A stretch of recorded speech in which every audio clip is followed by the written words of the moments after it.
So hey guys, welcome back to my YouTube channel the web. तो ये हमारी placement series का 8th question है, जो कि है write a program to find factorial of a given number. यानी कि हमें यूज़र से एक नंबर इनपुट कराना है एंड उसका फैक्टोरियल फाइंड करके यूज़र को आंसर रिटर्न कर देना है। सो आई होप आप लोगों को पता होगा कि फैक्टोरियल ऑफ अ नंबर हम कैसे निकालते हैं, बट जिनको नहीं पता उनके लिए एक बात देख लेते हैं कि किसी भी नंबर का फैक्टोरियल कैसे निकाला जाता है। तो सपोज करो हमें 7 का फैक्टोरियल निकालना है एंड पहली बात, किसी भी नंबर के फैक्टोरियल को रिप्रेजेंट करने के लिए हम उस नंबर के पीछे से एक्सक्लेमेशन मार्क लगाते हैं। नाउ अब देख लेते हैं कि 7 का फैक्टोरियल हम कैसे निकालेंगे। तो यहाँ 7 का फैक्टोरियल निकालने के लिए हम क्या करते हैं, हम 1 से स्टार्ट करते हैं एंड 1 से लेके 7 तक के जितने भी नंबर्स होते हैं उन्हें आपस में मल्टीप्लाई कर देते हैं एंड जो रिजल्ट निकल के आता है वही हमारा 7 का फैक्टोरियल होता है। मतलब किसी भी नंबर n का अगर आपको फैक्टोरियल निकालना है तो 1 से लेके n तक के बीच में 1 और n दोनों को मिला के जितने भी नंबर्स आते हैं उन सबको आपस में मल्टीप्लाई कर दो, आपका n फैक्टोरियल निकल के आ जाएगा। एंड हाँ, एक और इम्पॉर्टेंट चीज़ कि 0 का फैक्टोरियल हमेशा 1 होता है। एंड नेगेटिव नंबर्स के फैक्टोरियल के बारे में आप इतना मत सोचना, because it's more of a mathematical thing. वहाँ आपको मैथमेटिक्स में थोड़ा डीप जाना पड़ेगा एंड वो चीज़ आपकी प्लेसमेंट से रिलेटेड भी नहीं होगी। तो अब आगे बढ़ते हैं। नाउ बात करते हैं इसका प्रोग्राम कैसे लिखेंगे। तो आप लोग यहाँ एग्जाम्पल में नोटिस कर रहे होंगे कि जब हम 7 का फैक्टोरियल निकाल रहे हैं तो हम 1 से लेके 7 तक जा रहे हैं and bar bar multiplication perform कर रहे हैं। यानी कि हम खाली इन 1 से लेके 7 तक के नंबर्स को मल्टीप्लाई कर रहे हैं आपस में। मतलब कि यहाँ हमें एक लूप चाहिए जो कि 1 से स्टार्ट होगा एंड 7 पर एंड होगा एंड उसके अंदर हमें खाली मल्टीप्लिकेशन परफॉर्म करनी है। अब वो मल्टीप्लिकेशन किसकी होनी है एंड रिजल्ट कहाँ स्टोर होना है वो देख लेते हैं। तो सबसे पहले हम एक वेरिएबल फैक्ट बनाते हैं जिसे हम 1 से इनिशियलाइज करते हैं एंड लास्ट में इसी वेरिएबल में हमारा फाइनल आंसर या कहें कि फैक्टोरियल स्टोर होगा। उसके बाद हमें एक फॉर लूप लगाना है, आप चाहें तो वाइल लूप भी लगा सकते हैं, जिसमें एक वेरिएबल आई होगा जो कि 1 से लेके 7 तक वैल्यूज़ लेगा एंड उसके बाद हमें सिंपली इस आई को फैक्ट के साथ मल्टीप्लाई करते जाना है। ठीक, तो first time I and fact दोनों की वैल्यू होगी 1 एंड जब इनकी आपस में मल्टीप्लाई होगी तो रिजल्ट आएगा 1, जो कि फिर से फैक्ट में स्टोर हो जाएगा। तो यहाँ फिर से फैक्ट में 1 स्टोर होगा एंड सेकंड टाइम जब लूप चलेगा तो आई की वैल्यू होगी 2 एंड फैक्ट की वैल्यू होगी 1। तो यहाँ पे 1 एंड 2 दोनों की मल्टीप्लाई होगी तो रिजल्ट आएगा 2 एंड फिर से वो फैक्ट में स्टोर हो जाएगा। एंड थर्ड टाइम जब लूप चलेगा तो आई की वैल्यू होगी 3 एंड फैक्ट की वैल्यू होगी 2 एंड आपस में मल्टीप्लाई होंगे तो रिजल्ट आएगा 6, जो कि फैक्ट में स्टोर हो जाएगा। एंड हम इसी प्रोसेस को आगे कंटिन्यू करते जाएंगे जब तक आई की वैल्यू 7 या उससे कम है। जैसे ही आई की वैल्यू 7 से ज़्यादा हो जाएगी उस समय हमें कोई मल्टीप्लिकेशन परफॉर्म नहीं करनी है एंड इस समय जो फैक्ट में वैल्यू होगी वही आपका फाइनल आंसर है, या हम कहें कि 7 का फैक्टोरियल होगा। तो अब सीधा इसका प्रोग्राम देख लेते हैं। तो दोस्तों सबसे पहले यहाँ पे हमने एक इंटीजर वेरिएबल n को डिक्लेयर करा है एंड सेकेंड लाइन में हमने यूज़र से सी इन के थ्रू वो n को इनपुट कराया है एंड थर्ड लाइन में हमने सिंपली एक फंक्शन फैक्टोरियल को कॉल करा है जिसमें कि हम आर्ग्यूमेंट में वो नंबर पास करेंगे जिसका भी हमें फैक्टोरियल निकालना है एंड उसको सी आउट के थ्रू आउटपुट में प्रिंट कर देंगे। एंड उसके बाद हमने एक न्यू लाइन प्रिंट करी है एंड लास्ट में भी हमने एक एंड लाइन प्रिंट करी है। ठीक है, तो मतलब हमारा मेन काम यही है कि हमें एक फंक्शन फैक्टोरियल बनाना है जो कि आर्ग्यूमेंट में n लेगा एंड उसका फैक्टोरियल निकाल के हमें रिटर्न कर देगा। तो सबसे पहले उसकी बॉडी बना लेते हैं।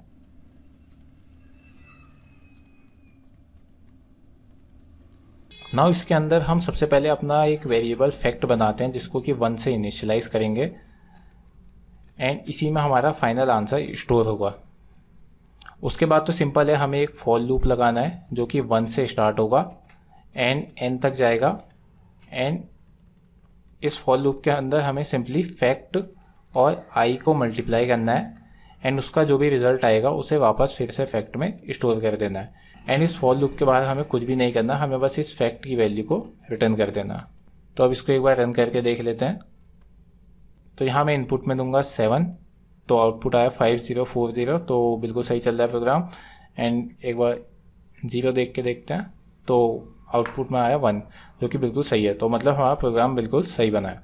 बट अभी कुछ चीज़ें मैं आपको और बताना चाहूँगा, जैसे कि आप चाहो तो यहाँ फॉर लूप के बदले वाइल लूप भी लगा सकते हो या फिर आप फॉर लूप को उल्टा भी चला सकते हो। मीन्स आई को n से स्टार्ट करो एंड तब तक लेके जाओ जब तक उसकी value greater than equal to 1 है एंड उसके बाद इंक्रीमेंट के बदले डिक्रीमेंट करो एंड बाकी कोड वैसे ही रहेगा। मीन्स यहाँ हम 1 से लेके 7 तक नहीं बल्कि 7 से लेके 1 तक मल्टीप्लाई कर रहे हैं, लेकिन आंसर तो सेम ही आएगा। तो एक बार इसको भी रन करके देख लेते हैं। तो 7 पास करते हैं तो आउटपुट आया सेम। तो प्रोग्राम बिल्कुल सही है। आप चाहे तो लूप को सीधा चलाओ या उल्टा चलाओ, बात एक ही है। नाउ सेकंड चीज़ ये कि कई लोग जो है वो फैक्ट को 1 से इनिशियलाइज़ करना भूल जाते हैं।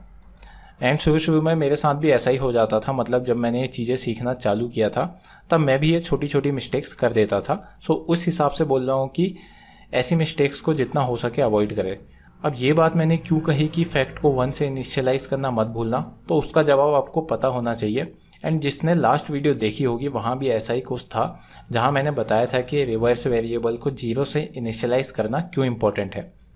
तो उसी सेम रीजंस के लिए यहाँ भी फैक्ट को 1 से इनिशियलाइज करना इंपॉर्टेंट है। So if you know then tell me in comments, and if you don't then don't worry, just watch the last video और जस्ट रीड द कमेंट्स। कोई तो दूसरों की हेल्प करके गया ही होगा कमेंट्स में।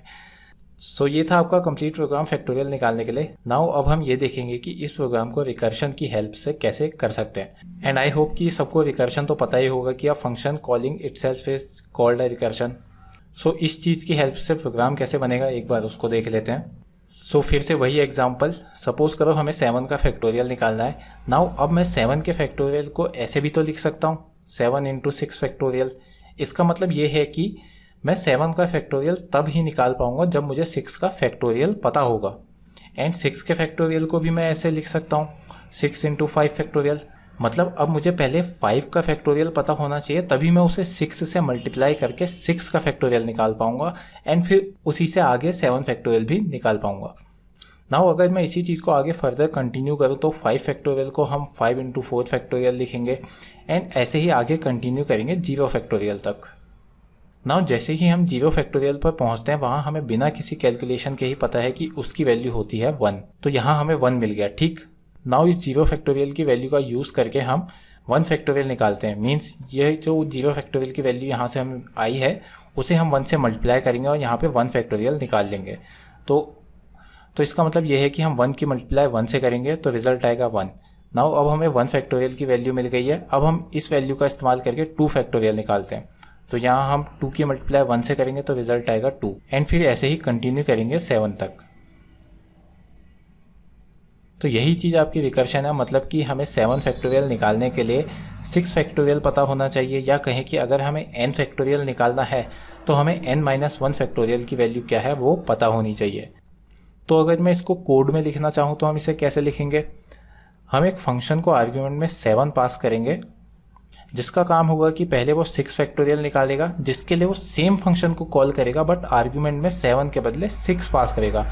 एंड उसके बाद जो वैल्यू रिटर्न होके आएगी उसे 7 से मल्टीप्लाई कर देगा ताकि हमें 7 फैक्टोरियल मिल जाए। बट 6 फैक्टोरियल निकालने के लिए ये 6 फैक्टोरियल वाला फंक्शन फिर से वही सेम चीज़ करेगा कि ये 5 फैक्टोरियल कैलकुलेट करेगा एंड उसके रिजल्ट को 6 से मल्टीप्लाई कर देगा ताकि हमें 6 फैक्टोरियल मिल जाए। एंड यही चीज़ आगे ऐसे कंटिन्यू होते जाएगी जब तक हम 0 फैक्टोरियल तक नहीं पहुंच जाते, क्योंकि वहाँ हमारी रिकर्शन की बेस कंडीशन होगी जो कि होगी अगर फैक्टोरियल के आर्ग्यूमेंट में 0 पास करोगे तो कोई फर्दर फंक्शन कॉल नहीं होगा बट सिंपली 1 रिटर्न हो जाएगा। तो यहाँ हम 1 रिटर्न करेंगे एंड यहाँ से जब हमें 1 रिटर्न होगा तो यहाँ हमें 0 फैक्टोरियल की वैल्यू मिल जाएगी। अब इस 0 फैक्टोरियल की वैल्यू को 1 से मल्टीप्लाई करेंगे तो हमें 1 फैक्टोरियल की भी वैल्यू मिल जाएगी। नाउ वही चीज़ कर लेते हैं। नाउ हमने जैसे ही 0 फैक्टोरियल की वैल्यू यानी कि 1 को 1 से मल्टीप्लाई करेगा तो हमें 1 फैक्टोरियल की वैल्यू मिल गई। नाउ अब इस 1 फैक्टोरियल की वैल्यू को जैसे ही हम 2 से मल्टीप्लाई करेंगे तो हमें 2 फैक्टोरियल की वैल्यू मिल जाएगी। एंड उसके बाद आगे ऐसे ही कंटिन्यू करेंगे कि इस 2 को हम 3 से मल्टीप्लाई करेंगे ताकि हमें 3 फैक्टोरियल की वैल्यू मिले। एंड यही चीज़ आगे ऊपर ऐसे ही कंटिन्यू होते जाएगी। एंड फाइनली ये वाली लाइन फैक्टोरियल 6 × 7 जो हमें 7 फैक्टोरियल की वैल्यू निकाल के दे देगी एंड उसे हमें सिंपली यहाँ से रिटर्न कर देना है। तो वही हमारा फाइनल आंसर होगा, या कहेगी 7 का फैक्टोरियल होगा। तो अब इसका प्रोग्राम बनाते हैं। नाउ यहाँ पे हमने प्रोग्राम को छोड़ा हुआ था, ठीक। नाउ हमारा सेम वही प्रोग्राम है, बस हमें इस फंक्शन की बॉडी को चेंज करना था, तो अब हम वही करेंगे। तो इस फंक्शन में सबसे पहले हम बेस कंडीशन लगाएंगे, क्योंकि जब भी आप रिकर्शन लिखो तो आपको सबसे पहले बेस कंडीशन पता होनी चाहिए, वरना वो तो फंक्शन कॉल आगे बढ़ती जाएगी, कभी ख़त्म ही नहीं होगी। इसलिए सबसे पहले बेस कंडीशन ये कि इफ़ n = 0, मतलब कि अगर आप 0 का फैक्टोरियल निकालना चाहते हो तो आपको सिंपली 1 रिटर्न कर देना है, ठीक। एंड एल्स अगर आप किसी और का फैक्टोरियल निकालना चाहते हो तो रिटर्न होगा आपका factorial of n-1 star n, यानी कि इन दोनों की आपस में मल्टीप्लाई होगी एंड वही वैल्यू हमें रिटर्न हो जाएगी। तो यही है हमारा प्रोग्राम रिकर्शन के थ्रू। एक बार इसको रन करके देख लेते हैं कि प्रोग्राम सही है या गलत। तो सबसे पहले मैं 7 पास करूँगा, तो रिज़ल्ट आया 5040, तो बिल्कुल सही है। एंड एक बार 0 भी पास करके देखते हैं तो रिज़ल्ट आएगा 1। तो प्रोग्राम बिल्कुल सही बना है। एक बार मैं इसकी फॉर्मेटिंग कर लूँ ढंग से ताकि आपको समझने में आसानी हो। तो अब ये देखने में थोड़ा सही लग रहा है। तो प्रोग्राम बिल्कुल ठीक बना है, बट अभी थोड़ी सी चीज़ है और वो ये है कि ये प्रोग्राम या वो पहले फॉर लूप वाला जो था ये 12 फैक्टोरियल तक तो बिल्कुल सही चलेगा। उसके बाद ये जो हमारा आंसर है वो आउट ऑफ रेंज हो जाएगा इंटीजर के। सो रिजल्ट में वो इनकरेक्ट आंसर देने लगेगा। कहने का मतलब ये है कि वो नंबर जो भी हम फैक्टोरियल निकाल लें वो इतना लार्ज हो जाएगा कि वो इंटीजर वेरिएबल में फिट ही नहीं होगा। तो इसलिए जो हमारा आउटपुट है वो इनकरेक्ट आने लग जाएगा। तो बड़े नंबर्स के लिए हम फैक्टोरियल कैसे निकालते हैं उसका मेथड अलग होता है, या फिर आप जिस भी प्रोग्रामिंग लैंग्वेज में कोड करते हो उसमें पहले से सपोर्ट होना चाहिए बड़े नंबर्स का। जैसे कि जावा में बिग इंटीजर क्लास होती है वैसे ही कुछ। बट अगर आपको ये जानना हो कि बड़े नंबर्स के फैक्टोरियल को हम कैसे निकालते हैं तो कमेंट्स में बता देना, मैं उस पर भी एक वीडियो बना दूंगा। बट यूजुअली प्लेसमेंट्स में जो क्वेश्चंस आपके आ सकते हैं मुझे नहीं लगता उसमें ऐसा कुछ होगा। जनरली लॉन्ग इंट से भी आपका काम बन जाएगा, जो कि 20 फैक्टोरियल तक तो निकाल ही देगा। उसके ऊपर शायद गड़बड़ करे। तो होप करता हूँ कि आपको फैक्टोरियल का प्रोग्राम समझ में आया होगा। एंड अगर आपको कहीं भी दिक्कत हुई हो तो प्लीज़ कमेंट्स में मुझसे पूछना, एंड जहाँ तक भी होगी मैं हेल्प करूँगा। एंड जो लोग नए आए हैं मैं उनको बता दूं कि ये हमारी कंप्लीट प्लेसमेंट सीरीज़ है। आप स्टार्टिंग से जाके इसकी वीडियोस देखो, आपको पसंद आएंगी तो आगे भी कंटिन्यू करेंगे सीरीज़ को। एंड एक रिक्वेस्ट और करूंगा आप सबसे कि प्लीज़ अगर आपको वीडियो समझ में आती है तो इसको लाइक कर दिया करो एंड चैनल को भी सब्सक्राइब कर देना एंड सबके साथ शेयर करो, सबकी हेल्प होनी चाहिए। एंड इस वीडियो के लिए इतना ही था। मिलते हैं नेक्स्ट वीडियो में, तब तक के लिए जय हिंद, वंदे मातरम।